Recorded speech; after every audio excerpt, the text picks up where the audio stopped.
Bismillahirrahmanirrahim. Assalamualaikum warahmatullahi wabarakatuh. Kami dari kelompok 2 ingin membahas tema organisasi profesi dan kode etik profesi. Yang pertama itu organisasi profesi.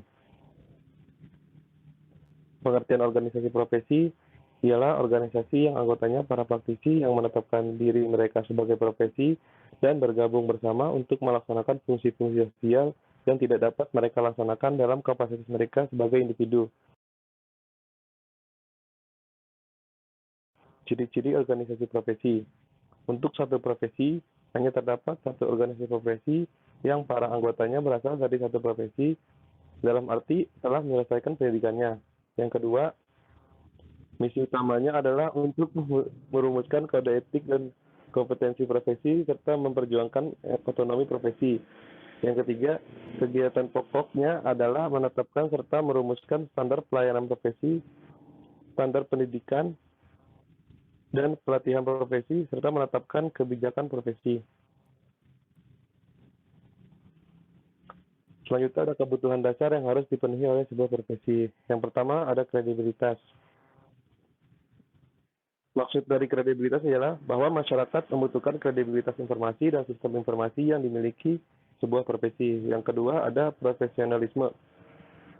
Yang dimaksud ialah diperlukan individu yang jelas dapat diidentifikasi oleh pemakai jasa sebuah profesi sebagai profesional yang di bidangnya. Yang ketiga, kualitas jasa.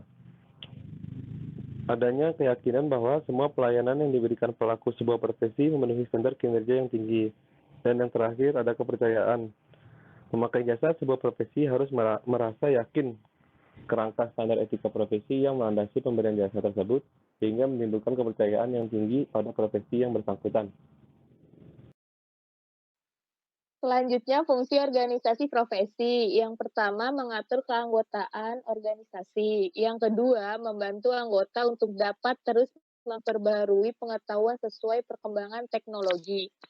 Yang ketiga, menentukan standarisasi pelaksanaan sertifikat profesi bagi anggotanya. Yang keempat, membuat kebijaksanaan etika profesi yang harus diikuti sesuai anggotanya. Yang kelima, memberi sanksi bagi anggota yang melanggar etika profesi. Manfaat organisasi profesi. Yang pertama, mengembangkan dan memajukan profesi. Yang kedua, menerbitkan dan memperluas ruang gerak profesi. Yang ketiga, menghimpun dan menyatukan pendapat warga profesi. Yang keempat, memberikan kesempatan bagi semua anggota untuk berkarya dan berperan aktif dalam mengembangkan dan memajukan profesi. Macam-macam organisasi profesi di Indonesia. Yang pertama, Ikatan Dokter Indonesia atau IDI. Yang kedua, Ikatan Akuntan Indonesia atau IAI. Yang ketiga, Persatuan Insinyur Indonesia atau PII. Yang keempat, Ikatan Sarjana Farmasi Indonesia atau ISFI. Yang kelima, Asosiasi Penyelenggaraan Jasa Internet Indonesia atau APJII. Yang keenam, Jogja IT.net. Yang ketujuh, UKM Cybernetik UPI IPTK Padang. Selanjutnya adalah kode etik profesi. Pengertian kode etik profesi. Pedoman sikap, tingkah laku, dan perbuatan dalam melaksanakan tugas dan dalam kehidupan sehari-hari. Fungsi kode etik yang pertama, memberikan pedoman bagi setiap anggota profesi tentang prinsip profesionalitas. Kedua, sarana kontrol sosial bagi masyarakat atas profesi yang bersangkutan. Ketiga, mencegah campur tangan pihak di luar organisasi tentang hubungan etika dalam keanggotaan profesi. Kemudian ada tujuan kode etik. Yang pertama itu untuk menjunjung tinggi martabat profesi. Yang kedua untuk menjaga dan memelihara kesejahteraan para anggota. Yang ketiga untuk meningkatkan pengabdian para anggota profesi. Yang keempat untuk meningkatkan mutu profesi. Yang kelima untuk meningkatkan mutu organisasi profesi.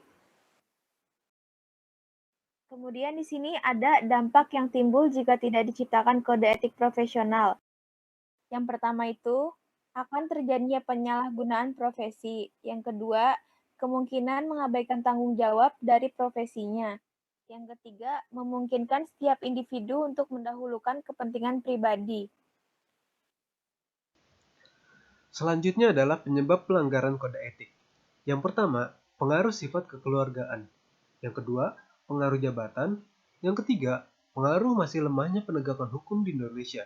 Yang keempat, tidak berjalannya kontrol dan pengawasan dari masyarakat. Yang kelima, organisasi profesi tidak dilengkapi dengan sarana dan mekanisme bagi masyarakat untuk menyampaikan keluhan. Dan yang keenam, rendahnya pengetahuan masyarakat mengenai substansi kode etik profesi. Yang ketujuh, belum terbentuknya kultur dan kesadaran dari para pengemban profesi untuk menjaga martabat luhur profesinya. Dan yang terakhir adalah tidak adanya etis dan moralitas di antara para pengemban profesi untuk menjaga martabat luhur profesinya. Demikian penjelasan tentang organisasi profesi dan kode etik profesi dari kelompok kami. Kurang lebihnya mohon maaf. Wassalamualaikum warahmatullahi wabarakatuh.